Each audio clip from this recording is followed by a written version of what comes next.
And with more and more Australians contracting COVID-19 every day and thousands more lining up to get tested, we actually thought it was a good opportunity this morning to remind you of the telltale signs of the virus. And to do just that, we've enlisted the help of our virtual Australian lady, or Val, as we like to call her. As we all know by now, COVID-19, or severe acute respiratory syndrome coronavirus, as it's officially known, is a respiratory illness caused by a new virus that until recently was never detected in humans. What's harder to understand is how its symptoms differ from other viruses, particularly the common cold and the seasonal flu. As Val's demonstrating, a person who has contracted coronavirus will typically have a fever, a cough, a sore throat, and most tellingly experience a shortness of breath, even doing the most mundane of tasks. Symptoms may also include a sudden loss of smell and/or taste. Unlike the flu, though, muscle pains and headaches are uncommon. But here's where coronavirus gets really scary. Doctors in Italy have likened the most extreme cases they've seen more to pneumonia than the flu because, at its worst, coronavirus causes fluid to fill up your lungs, and they stop working. Because the virus is so easily caught and spread, that means by simple maths alone, there are far more people, like Val, who could literally stop breathing if they get it. And that's why it's so dangerous, because quite simply, we don't have enough doctors and life-saving equipment to keep everyone breathing all at once. So that's why we need to slow down the spread, socially distance ourselves, and isolate as much as possible. And if we're lucky, we'll hopefully flatten the curve.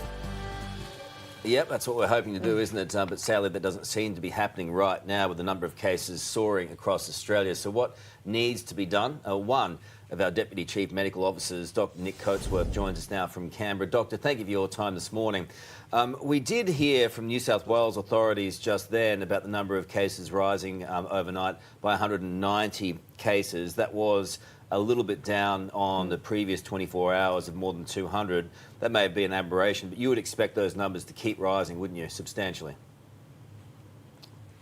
Yes, we're expecting the cases to keep rising, and that's because the measures that we've implemented, the Prime Minister's announced this week, are going to have a lag time between when they're introduced and when they actually start to see effect. But what we have to remember is that the majority of cases are still travel-related and the contacts of those who have travelled. So although there is community transmission in Australia and it's worse in Victoria and New South Wales, we do know that those cases are mainly still travel-related, which is good news. That begs the question why we're not doing more at our borders when these people arrive. If we know most of the cases are coming in from overseas, why there is no thermal screening, why passengers aren't being pulled up at the airport and not being allowed to jump on public transport, travel through the community before self-isolating at home.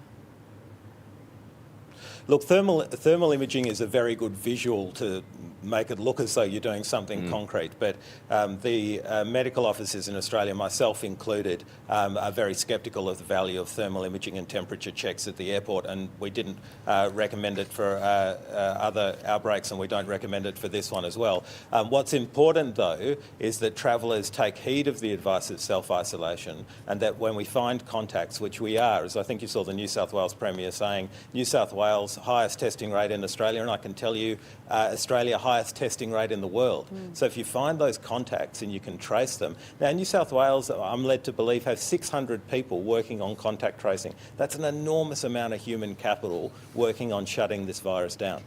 Has the Chief Medical Officers and your panel of experts, advisory experts, have you recommended anything to the federal government that they haven't done? No, we haven't. I think the federal government have actually taken on the advice of experts in a way that, the health experts and ourselves, in a way that's been unprecedented. And that's because this pandemic is unprecedented.